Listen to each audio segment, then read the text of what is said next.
तो एक बार क्या हुआ कि हमने एक बार टेस्ट लिया कोचिंग में, 40 स्टूडेंट थे। 40 में से हमने जो टेस्ट का पूर्णांक रखा वो 20 नंबर रखा। 20 में से जो भी स्टूडेंट 50% पाता वो पास माना जाता है। यानी कि पास होने के लिए कितना नंबर चाहिए था? 50% पाना था और पूर्णांक था मैक्सिमम मार्क्स 20 नंबर का। टेस्ट लिए तो सभी स्टूडेंट ने टेस्ट दिया और फिर अगले दिन कॉपी दिखाएं। तो उसमें से जिसने जितना नंबर पाया था उसने सबने बताया।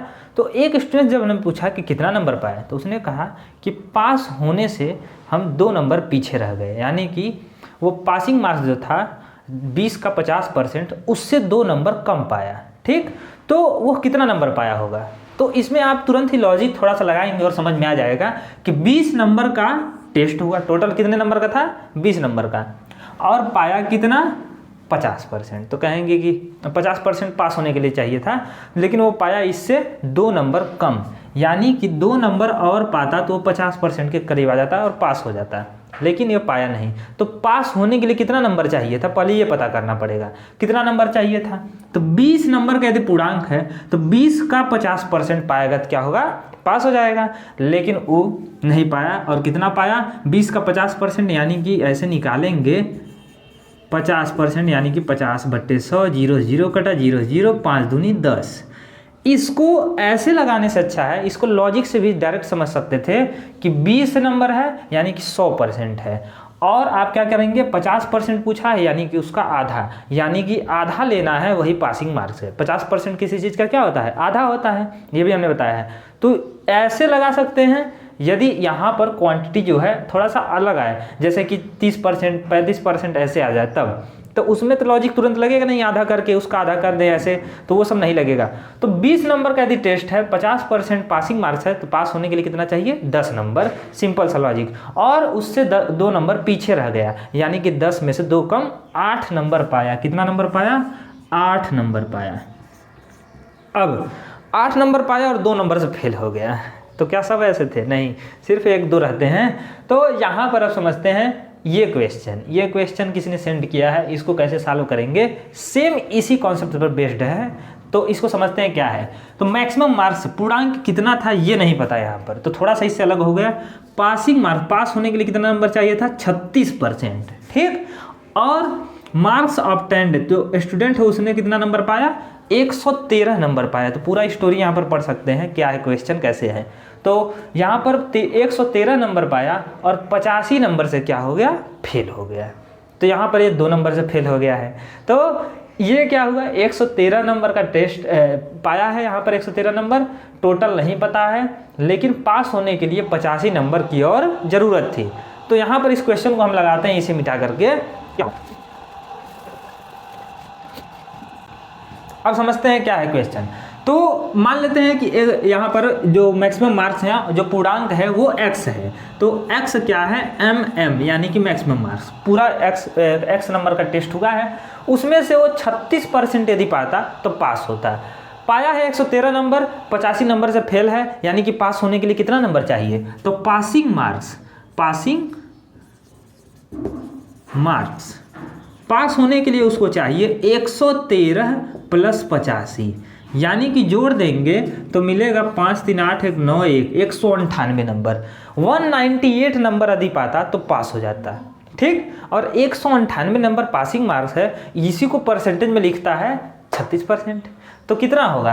तो मान लेते हैं x है, तो x का यदि 36% पा जाएं तो बराबर होता है 198 के, क्योंकि x का 36% पासिंग मार्क्स और ये भी क्या है? Passing marks. दोनों पास होने के लिए नंबर है और दोनों एक आपस में बराबर होंगे क्योंकि सेम क्वेश्चन है। तो यहाँ पर x का 36%, यानी कि x का 36%, 36/100 = 198। 100 यहाँ भाग दे रहा है, उधर क्या करेगा? गुणा करेगा। क्यों? क्योंकि यहाँ पर x को डिवाइड कर रहा है, उधर मल्टीप्लाई। यहाँ 36 मल्टीप्लाई कर रहा है, उधर क्या करेगा? डिवाइड।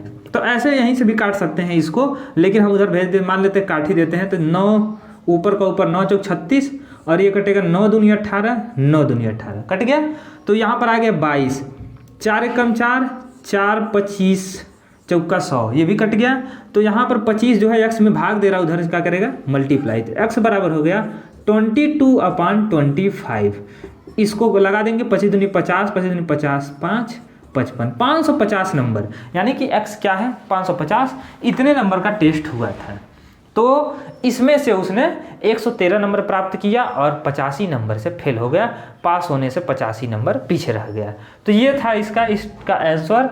मैक्सिमम मार्क्स ऐसे पता कर लेंगे। इसको सॉल्व करने के लिए आप जैसे सॉल्व सिंपल पढ़े उसको कर सकते हैं। तो ऐसे भी हो जाता है, ऊपर से ऊपर काट देते हैं और ये नीचे से इधर डिवाइड कर रहा है तो इधर मल्टीप्लाई कर देते हैं, हो जाएगा।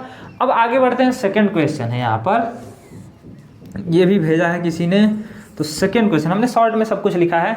तो factorise x² minus 2√3x plus 3, ठीक। तो ये क्या होगा, तो इसको देखते हैं, रूट जब देखते हैं थोड़ा घबरा जाते हैं, लेकिन सिंपल है, जो पढ़े हैं उसी से लगा देना है। तो क्या दिया है, x² माइनस 2√3x प्लस 3।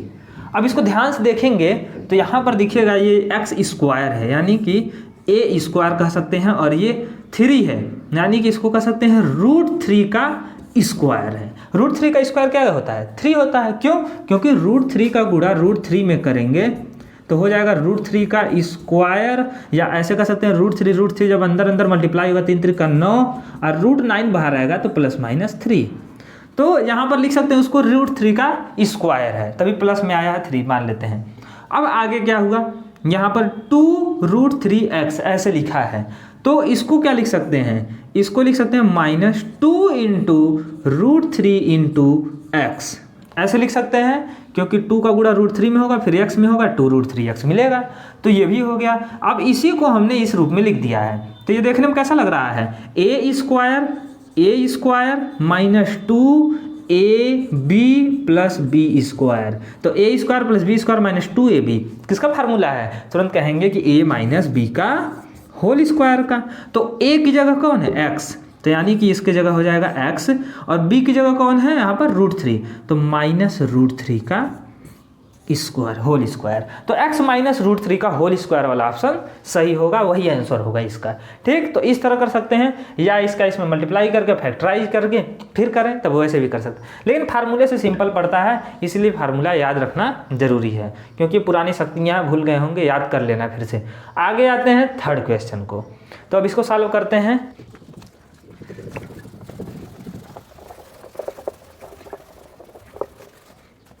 अब इसको सॉल्व करते हैं थर्ड को। ये कह रहा है इफ 5⁻³ x - 1 डिवाइडेड बाई 25 = 125, यानी कि 5 के पावर इतना जो है, इसको यदि 25 से भाग दें तो 125 मिलता है, ठीक। तो क्या होगा x का वैल्यू, कैसे लाएंगे, तो यहाँ पर लगाते हैं इसको, 5 के पावर है 3x - 1, इसको डिवाइड कर रहे हैं 25 से, तो मिलता है आंसर 125। तो यहाँ देखिए, ये भाग दे रहा है इधर, उधर क्या करेगा, गुणा, उधर मल्टीप्लाई करेगा। तो ऐसे भी कर सकते हैं, या दूसरा भी तरीका है, इसको लिख देते हैं ऐसे, 5 के पावर 3x - 1 अपान 25 = 125। अब साफ साफ दिखेगा कि यह इधर डिवाइड कर रहा है तो इधर मल्टीप्लाई करेगा, ठीक। अब 25 इधर मान लेते हैं, आ गया गुणा कर लेते, 125 × 25 हो गया, और यहाँ हो गया 5 के पावर 3x - 1, ऐसे ही जिंदा है। 125 को क्या लिख सकते हैं, 5 × 5 × 5, हम ऐसे लिख रहे हैं, लेकिन आपको शॉर्ट में लगा देना है एग्जाम में। और 25 को क्या लिख सकते हैं, 5 × 5, 5 × 5 = 25, और 5 × 25 = 5 = 125, और यहाँ पर 5 के पावर 3x - 1 है ही। अब देखिए टोटल के पावर यहाँ पर 5 के पावर 3x - 1 है, यहाँ पर क्या गो 5 है, 5 गो, तो 5 के पावर 5 लिख सकते हैं, 5 के पावर 5 लिख दें। अब यहाँ पर तुलना करेंगे, कंपेरिजन, तो 5 के पावर ये है, 5 के पावर 5 है, ये दोनों पावर आपस में इक्वल होने चाहिए, तभी ना ये इक्वल टू का साइन यहाँ पर सेटिस्फाई होगा। तो यहाँ पर क्या करेंगे, 3x - 1 = 5 कर देंगे, यानी कि ये 5 हट गया, ठीक, ये दोनों आपस में इक्वल होंगे। तो यहाँ पर -1 उधर गया तो क्या होगा, +1, तो 5 और 1 6, 3x = 6, 3 × 1 3, 3 दूनी 6, x = 2, क्योंकि 3 यहाँ गुणा कर रहा है, मल्टीप्लाई उधर जाकर डिवाइड करेगा 6 को, तो 2 ही आएगा, तो x = 2 आया। तो यहाँ पर x का वैल्यू क्या हो गया, 2, तो x = 2 हो जाएगा। अब आगे बढ़ते हैं fourth question. Fourth question work and time पर ही है कि इतने आदमी इतने काम को इतने दिन में कर सकते हैं, तो कितने आदमी कितने दिन को, मतलब कि अब इसको लगाते हैं, क्या है, थोड़ा सा अलग है।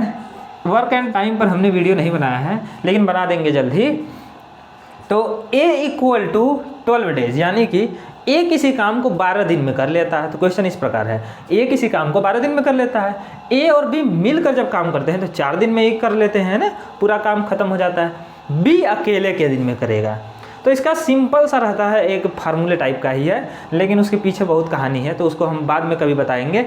अभी क्या करना है, जब भी देगा ऐसा क्वेश्चन कि ए जो है 12 दिन में किया, बी का पता नहीं, मान लेते बी भी दिया रहे तो x दिन मान लेते हैं अभी बी के लिए, ठीक, मान लिए हैं x डे में कर लेगा, तो दोनों मिल करके 4 दिन में कर रहे हैं। जब ऐसा आता है तो पूछता है ना a प्लस बी मिलकर कितना करेंगे, मतलब दोनों मिलकर कितना करेंगे, कितने दिन में काम खत्म हो जाएगा। तो जब 2 आदमी मिलेंगे तो काम का दिन कम हो जाएगा, ठीक। तो जब अकेले अकेले करेंगे ज़्यादा दिन लगेगा, इसीलिए a अकेले 12 दिन ले कर रहा है, b अकेले और ज़्यादा दिन ले करेगा, हो सकता है। तो यहाँ पर निकालते हैं, तो a इक्वल यहाँ पर आएगा, अगर दोनों को मिलकर निकालना रहे तो मिलकर 1/a प्लस 1/b बराबर होता है मिलकर कितना दिन में करेंगे, यानी कि मिलकर यदि पूछ दे ना मिलकर कितना दिन, तो मिलकर कितने दिन में करेंगे, तो a 1/a 1/b करके जोड़ते हैं और फिर उसका भी इन्वर्स कर देते हैं, यानी जो आता है उसको भी पलट देते हैं। तो पलट कर जोड़ना है और पलट के लिख देना है आंसर। कैसे, तो यहाँ पर देखते हैं, मान लेते दिया है 1/, यहाँ पर लिख देंगे 12, 12 दिन में a किया, प्लस b कितने दिन में किया, x माने तो 1/x, ये होगा। ये दोनों बराबर हो जाएंगे, कितने दिन में आता है 4, तो 1/4 उसको भी लिखेंगे, ठीक। तो ये हो गया इस तरह से समीकरण। अब इसको सॉल्व कर देंगे, आ जाएगा। तो सिंपल इसको कैसे सॉल्व करेंगे, 1/12 इधर क्या है प्लस में, उधर जाकर क्या होगा माइनस, तो 1/x को इधर ही रहने दो, 1/4 माइनस 1/12 प्लस है, उधर गया तो माइनस। 4 और 12 का एलसीएम लेंगे तो 12, 4 3 12, 3 1 कम 3 माइनस 1, 3 में से 1 गया 2/12, ये आया 2 1 कम 2, 2 6 12, 1/6, तो 1/x इक्वल टू है 1/6। तो यहाँ से आ जाता, दोनों को पलट दो, x इक्वल टू आ जाएगा 6, यानी कि b अकेले क्या दिन में करेगा 6 डे में, यानी कि 6 दिन में कर लेगा, और दोनों मिलकर क्या दिन में 4 दिन में। तो b अकेले 6 दिन में, a अकेले 12 दिन में, दोनों मिलकर 4 दिन में। इसको यदि ऐसे दे दे, ये ना दे कि कितने दिन में मिलकर करेंगे, और a का अकेले b का अकेले अकेले दे दे, तब पूछे मिलकर कितने दिन में क्या होगा, तो 1/a का रखेंगे 12 प्लस 1/6, जो आएगा इसको भी 1/, यानी कि इसको पलट देंगे बस। तो इन दोनों को जब जोड़ेंगे ना तो आएगा 1/4, और इसको जब पलटेंगे तो आएगा 4 डेज। तो 4 दिन में पूरा काम हो जाएगा। तो इस तरह सॉल्व करेंगे क्वेश्चन को। तो क्वेश्चन को लगाते रहिए अपने से भी, और जो ना आए उसको सेंड करिए हमारे इंस्टाग्राम या टेलीग्राम लिंक पर, आपको लिंक डिस्क्रिप्शन में मिल जाएगा। तो मिलते हैं नेक्स्ट वीडियो में, तब तक के लिए जय हिंद।